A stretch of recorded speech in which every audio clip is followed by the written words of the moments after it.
Tutto inizia il 16 gennaio quando Edi Florian, residente a San Biagio di Callalta, riceve a casa un verbale con una multa. La donna avrebbe commesso un'infrazione stradale a Roma il 19 novembre 2018. Peccato che proprio quel giorno lei si trovasse da tutt'altra parte, a Feltre, con tanto di testimoni e verbali di presenza che lo possono attestare.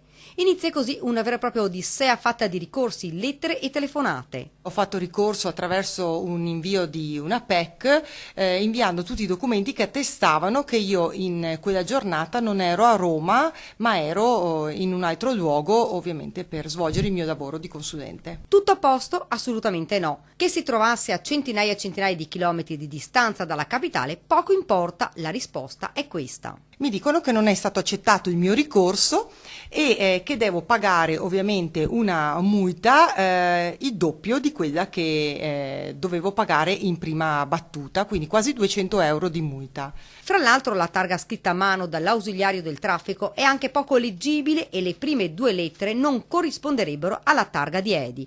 Non solo, ma manca il modello della macchina e non ci sarebbero né foto né immagini. Cosa farà ora? Adesso io non ho ancora, non ho intenzione di ovviamente pagare questa contravvenzione, inizierò a prendere in mano questa questione attraverso un legale. Edi arrabbiata, questa è una cosa, dice, che sarebbe potuta capitare a tutti. La cosa che mi ha lasciato molto perplessa e basita è che noi siamo nelle mani di persone che non hanno la competenza di svolgere la propria mansione. Come è capitato a me, può capitare a tante altre gente.